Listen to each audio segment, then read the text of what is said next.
ముందుగా సనాతన ధర్మ కుటుంబీకులందరికీ కూడా శుభాభివందనాలు. ఈ రోజు నేను మీతో చర్చించాలనుకున్న ఆలయం బీచుపల్లి ఆంజనేయ స్వామి వారి ఆలయ విశేషాలు ఈ రోజు మనం తెలుసుకుందాం. తెలంగాణలోని జోగులాంబ గద్వాల్ జిల్లా ప్రకృతి ఒడిలో కృష్ణానది తీరాన వెలిసినటువంటి బీచుపల్లి ఆంజనేయ స్వామి వారి క్షేత్రం అత్యంత మహిమాన్వితమైనది.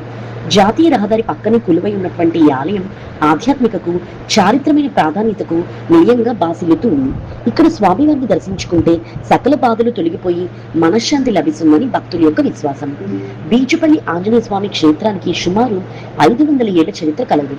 విజయనగర సామ్రాజ్యంలోని శ్రీకృష్ణదేవరాయలు గురువులైనటువంటి శ్రీ వ్యాసరాయలు ఈ క్షేత్రంలో హనుమ విగ్రహాన్ని ప్రతిష్ఠించారని ఒక ప్రతీతి. 1521 సంవత్సరంలో కృష్ణదేవరాయలకు కుహుయోగం అనే గండం సంభవించినప్పుడు వ్యాసరాయలే స్వయంగా 3 ఏళ్ల పాటు రాజ్యాన్ని పాలించి ఆ దోషాన్ని తొలగించారు. అనంతరం కృష్ణదేవరాయల సంతోషంతో మదనపల్లి ప్రాంతాన్ని దానం చేయగా ఆ దోష పరిహారార్థం వ్యాసరాయలు దేశవ్యాప్తంగా 378 ఆంజనేయ స్వామి విగ్రహాలను ప్రతిష్ఠించారని, వాటిలో బీచుపల్లి క్షేత్రం కూడా ఒకటని స్థల పురాణం ద్వారా తెలుస్తుంది. ఈ ఆలయంలో ఒక అద్భుతమైన సాంప్రదాయం నేటికి కొనసాగుతూ ఉంది. వ్యాసరాయలు విగ్రహ ప్రతిష్ఠ చేసిన తర్వాత మొదటగా ఎవరు దర్శనానికి వస్తే వారిని పూజారిగా నియమించాలని ఆదేశిస్తారు. అప్పుడు బీసన్న అనే బోయబాలుడు మొదటగా స్వామివారిని దర్శించుకుంటాడు.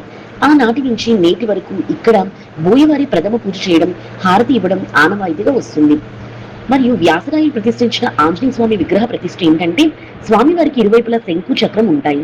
స్వామివారు తూర్పు ముఖంగా వెలిసి ఉండడం, భక్తులను అనుగ్రహిస్తూ ఉండడం ఇక్కడ అత్యంత విశేషం. ఆలయ సమీపంలోనే ఒక పుట్టపై కలిమి చెట్టు ఉంటుంది. పూర్వం ఇక్కడ ఒక మహర్షి తపస్సు చేసి సమాధి అయ్యారని, ఆయన ప్రభావం వల్లనే ఈ చెట్టుకు ఏ కాలంలో అయినా, ఏ ఋతువులైనా ఒక పువ్వో, కాయో లేదా పండు కనిపిస్తూ ఉంటుంది.